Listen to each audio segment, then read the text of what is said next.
정부가 집값을 잡기 위해 관련 입법에 속도를 내고 있습니다. 하지만 이런 대책으로는 아직 어림도 없다는 비판도 나오고 있습니다. 박상인 경실련 정책위원장과 자세한 얘기 나눠보겠습니다. 어서 오세요. 안녕하세요.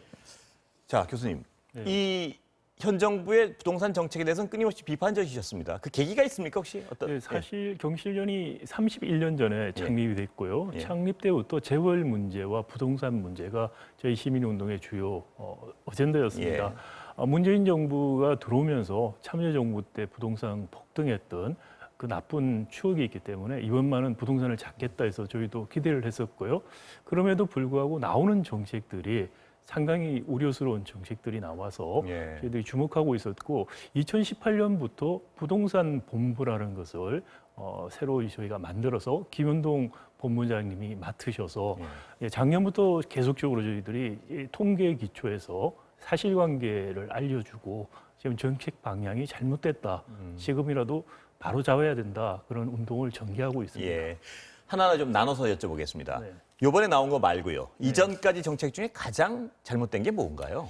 사실 첫 단추부터 잘못 끼웠다고 생각이 됩니다. 이른바 핀셋 규제를 하겠다. 강남 집값을 잡기 위해서 핀셋 규제를 하고 또 핀셋 규제의 주요 내용이 대출을 옥죄는 규제를 하겠다는 것이었고요. 또 다른 한편으로는 부동산 임대업을 통해서 다주택자들이 임대 사업을 하게 해주겠다라는 정책을 폈는데 이 부동산 임대업 사실 특혜를 많이 주는 정책을 폈고요. 근데 임대 사업 일정한 기간이 끝나면은 보유세라든지 양도소득세를 사실상 내지 않고 엄청난 이득을 올릴 수 있도록 길을 만들어준 것이죠. 그래서 정책의 의도와 전혀 다른 결과가 나올 수 있는 정책들을 폈다. 핀셋 규제를 하다 보니까 이른바 풍선 효과가 나오고 그러니까 자꾸 따라가는 식의 한 발 늦은 정책. 22번이나 3년간 정책이 나왔다는 거는 거의 한 달 반에 한 번씩 정책이 나왔다는 것이니까요.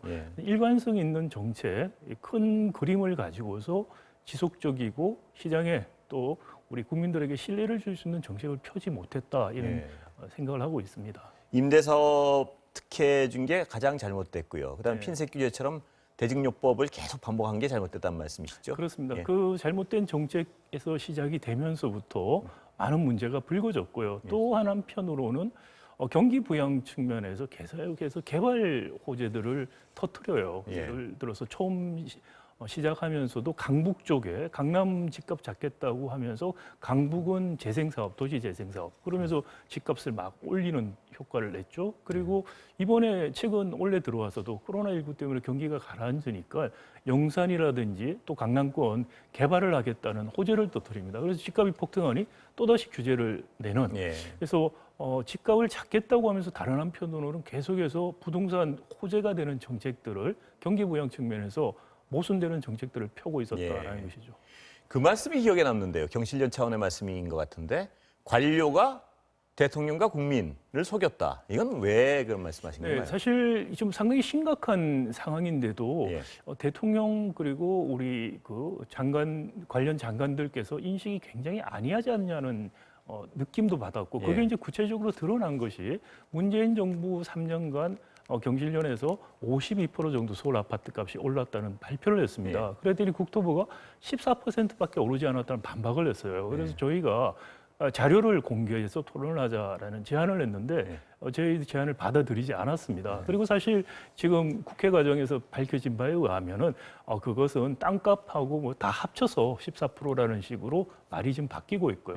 또 이제 공시지가 시세 반영률 자체도 턱없이 낮다는 걸 저희가 계속 주장을 했는데 국토부는 계속해서 굉장히 높게 반영되고 있다는 입장을 견지했는데 그것도 사실 자료를 공개해서 같이 한번 토론을 하자는 이야기를 계속 했는데 공개를 하지 않았습니다. 사실 드러난 것은 저희들 주장이 거의 맞았다는 것이고요. 이런 정책의 가장 기본에 있는 통계 자체가 왜곡이 돼 있고 왜 왜곡을 한다고 보시는 건가요, 경실련 측에서는?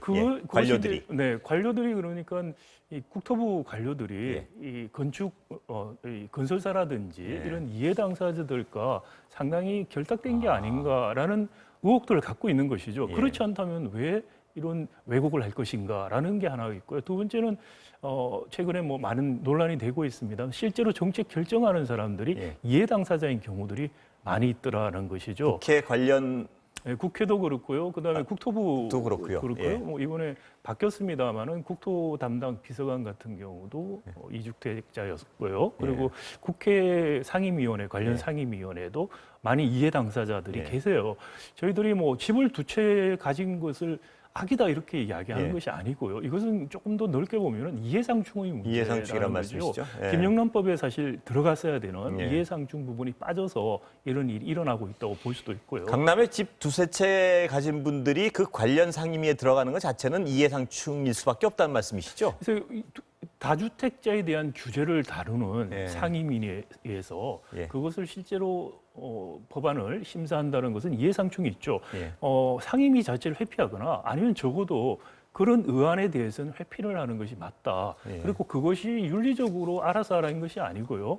법이라든지 규정을 통해서 이해상충의 문제를 분명히 할 필요가 있다. 사실은 부동산 문제뿐만이 아니고 많은 경우에 우리가 이해상충의 문제들이 있습니다. 김영란법에서 이해상충 배제하는 것들을 도입하려고 했을 때 가장 강력하게 반대가 있어서 사실 핵심이 되는 이해상충 방지가 도입되지가 않았습니다. 그래서 이걸 계기로 해서 부동산뿐만이 아니고 전반적인 이해상충 방지를 위한 법안이 마련될 필요가 있다는 생각이 듭니다. 이해상충을 방지할 수 있는 이 법은 굉장히 모든 분야를 위해서 시급하다고 판단하시는 거군요. 네. 예. 그러면은 여태껏은 지난 정책에 대한 비판은 제가 잘 이해했는데요. 요번에 내놓은 건 어떻습니까, 교수님 보시기에? 그래서 이번에도 사실 보면 그 말씀드린 것처럼 코로나 와중에 사실 집 가격이 변동이 별로 없었습니다. 그런데 갑자기 용산이라든지 또는 삼성동 개발을 터뜨렸어요. 그러면서 집값이 굉장히 들썩이기 시작하니까 대안을 내놨죠. 그리고 그동안에 문재인 정부 3년간 많이 올랐다는 걸 부정하다가 이걸 사실 사람들이 상식적으로 또는 체감하고 있었던 것들을 부정하니까 신뢰도가 점점 없어지는 것이죠. 그러다 보니 그동안에 저희들이 많이 비판했던 임대사업자 문제라든지 이런 부분들에 대해서 안을 내놨습니다. 뭐 그런 부분은 저희들이 높게 평가를 하는데 그럼에도 불구하고 이 기본적인 부동산 정책에 대한 비전 내지는 철학이 뭔가가 여전히 부족하다. 저희들이 이제 견지하고 있는 입장은 이런 것이죠. 기본적으로 그러니까 취약계층. 제가 여쭤보는 게 지금 현재 내놓은 안도 굉장히 부족하다는 말씀이시죠? 그러면 부족하다는 근거가 사실 이제 규제를 강하고 약하게 하는 그런 판단을 무엇을 우리가 가지고 할 것이냐라고 접근을 해야 될 것인데요. 목적이 뭔가를 좀 다시 한번 보자는 것입니다. 부동산 정책의 목적이 주택 정책 같은 경우에 더더구나 주거 취약계층이라든지 중산층의 안정적인 주거 환경을 마련해 주는 거. 그게 첫 번째 목적이 될 수 있고요. 두 번째는 부동산에 의한 불로소득이 지나치게 커지는 걸 막아줘야 된다. 그래서 열심히 일을 해서 돈을 버는 사람보다 부동산 투기에서 돈을 버는 사람이 더 쉽게 나올 수 있는 것은 정의롭지도 못하고 경제 전반의 효율성도 떨어뜨린다는 것이죠. 이 두 가지 목적을 달성하기 위해서 목적을 우리가 생각하고 기본적으로 정책들을 평가하고 있는 것인데요. 그런 입장에서 볼 때 여전히 부족하다라는 생각이 듭니다. 내놓은 게 잘못된 건가요? 내놓을 걸 안 내놓은 게 있는 건가요? 그 부족하다는 말씀에는. 이제 첫 번째는 그 주거 안정이라는 측면에서 보면은요. 지금 젊은 분들 특히 이제 지금 패닉 바잉이라는 말을 하죠. 집값이 계속 오를 수도 있으니까 어떻게든 빨리 사야겠다라는 그런 불안 심리죠. 그런 이제 불안 심리가 사실 생긴 이유 중에 하나가 뭐냐면은 정책에 대한 신뢰가 없다는 것입니다. 이번에 분양가 상한제도 다시 도입이 됐는데요. 분양가 상한제가 도입이 되면은 뭐 공급이 줄어들 거라고 걱정하시는 분들도 계세요. 그럴 수도 있습니다. 그런데 왜 줄어드느냐 하면은 분양가 상한제가 얼마 안 가서 폐지될 거라는 기대 때문에 그런 겁니다. 만약에 그게 지속적으로 유지될 거라고 생각을 한다면은 분양의 공급 시기를 조절하려는 생각을 하지 않게 되겠죠. 그리고 한 걸음 더 나가서 부동산에 의한 불로소득 부분들이 충분히 환수가 된다면은 이번에 세액제도는 많이 만들지 않았습니까? 그거 가지고는 어림없다는 말씀이신가요?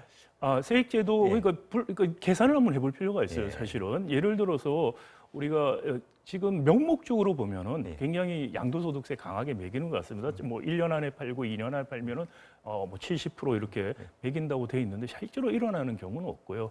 1주택 갖고 있는 분들 장기 보유하면은 공제를 80% 해줍니다. 거기에서 세율이라는 것은 사실은 얼마 되지가 않죠. 그래서 강남의 똘똘한 한 채라는 이야기들, 그러니까 강남으로 자꾸 수요가 몰리고 왜 강남은 끝까지 안 팔겠다고 하는지 다 합리적인 이유가 있는 것이죠. 이런 것들이 과연 말씀드린 것처럼 열심히 일을 해서 근로소득을 우리가 받았을 때 내는 세율과 부동산을 오래 가지고 있었을 때 가지는 세율을 비교해 보면은 부동산에서 오는 세율이 너무나 낮은 것이죠. 물론 이거 2주택, 3주택에 대해서 어떤 식으로 2주택, 3주택 불필요한 걸 막기 위해서 취득세율을 올리는 거 좋은 아이디어라고 생각합니다. 취득세요. 예.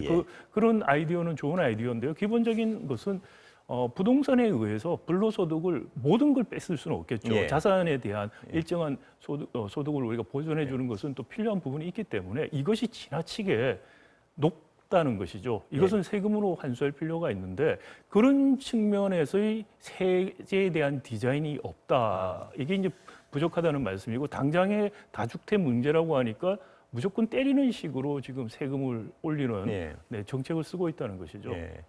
그러면 제가 하나 이해한 건 어떤 양도소득세의 경우에는 불로소득을 상당 부분 도로 가져올 수 있게 훨씬 더 높여야 된다는 말씀을 뭐 저는 개인적으로 그렇게 생각을 합니다. 이게 보유세하고 양도세율을 어떻게 조절할 것인가 문제인데 이게 뭐 이건 뭐 경실련에서 합의가 완전히 이루어진 부분은 아니고요. 저희 개인적으로 기본적으로 불로소득을 충분히 세금을 매겨서 환수해야 된다는 게 저희들이 동의를 하는데 그 방법론은 이제 어떻게 할 것인가는 좀 더 이제 논의들이 필요합니다. 개인적인 제 생각을 말씀을 드리면은 보유세라는 것은 기본적으로 우리가 전세를 월세를 줬다고 했을 때 월세 소득을 받으면 월세 과세를 한다면요. 자기가 자가를 쓴다면은 어떻게 보면 소득이 시장 소득이 아니지만 소득이 발생하는 거나 다름없습니다. 그러니까 월세 수입에 세금을 매기는 정도의 보유세가 사실 적절한 보유세고요. 그다음에 양도소득세에서 불로소득을 환수해야 되는데 그러면은 한꺼번에 양도소득을 환수할 때 문제라든지 작은 집을 큰 집으로 옮길 때 이런 문제들을 이야기하실 수가 있어요. 거래 문제들이. 근데 그런 거는 개인별로 또는 세대별로 부동산 어카운트를 만들면 됩니다. 그래서 과세 이용 같은 걸 통해서 적어도 마지막에 애들에게 물려주려고 한다라든지 이럴 때 또는 집을 최종적으로 처분할 때 안 냈던 세금까지 다 받아서 결국은 불로소득을 만들 수 없다는 그런 믿음을 줄 필요가 있다는 것이죠. 지금 교수님 여러 가지 말씀을 해주셨는데 다시 한번 그 부분을 좀 다시 확인하고 싶어요. 지금 정부에 이 제도는 당장 하라고 요구하시는 게 있나요? 이건 할 수 있는데 왜 안 하냐고 요구하시는 부분이 있으면 한번. 첫 번째는 말씀드린 것처럼 이 양도소득세 부분들 더 현실적으로 올려야 된다는 말씀이시죠? 특히 이거를 기준이 있어야 되는 거죠. 이거 지금 무조건 올린다는 게 좋다는 건 아닙니다. 이 기준 자체가 근로소득세율보다 부동산에서 오는 그 양도소득에 대한 세율이 낮게 돼서는 안 된다라는 겁니다. 그러니까 10년이면 10년을 나누면은 1년 단위로 나오죠. 그걸 부동산 근로소득이라고 생각하면 세율로 계산했을 때 그거보다 낮게는 가는 것이 아니다. 그래서 지나치게 장기 공제들을 해주는 것들이 사실 어떻게 보면 문제다 저는 생각을 하고 있고요. 그리고 2주택, 3주택을 갈 때는 양도소득에 대한 부분뿐만이 아니고 취득세 자체를 높여서 필요해서 사시는 분이 있을 수도 있어요. 그렇지만 그만큼 더 대가를 치르게 하는 그런 식의 정책들. 그래서 결국은 부동산을 통해서 내가 어떤 식으로든 불로소득을 크게 벌 수 없다는 믿음을 심어줄 필요가 있습니다. 그러게 되면은 사실 많은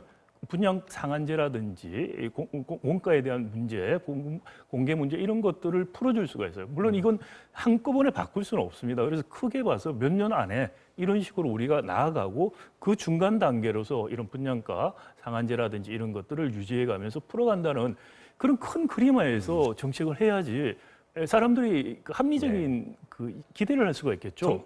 그 여권 일각에서 제기하고 있는 임대주택이다.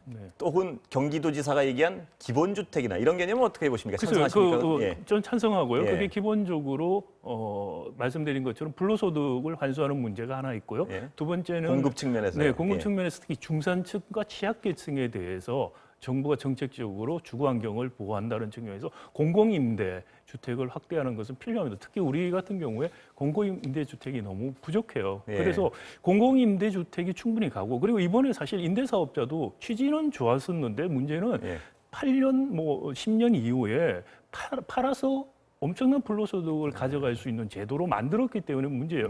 예를 들어서 이것이 임대업 외에 다른 식으로 매각을 하게 되면 그동안의 혜택을 다 몰수해 버린다면은 그러면 정말 의도했던 대로 임대사업자가 민간 임대사업자도 많을 수 있고요. 그러면 공공이나 민간 임대사업이라는 것도 일종의 규제산업이 되는 거기 때문에 거기에 임대료에 대한 상한이라든지 규제를 가하게 되면은 전반적으로 임대료를 낮출 수 있는 정책 효과를 볼 수 있습니다. 그게 없는 상태니까 지금 임대차 3법 같이 상한제를 도입하는 제도를 쓰고 있는 것이죠. 예, 오늘 말씀 감사합니다. 네, 감사합니다.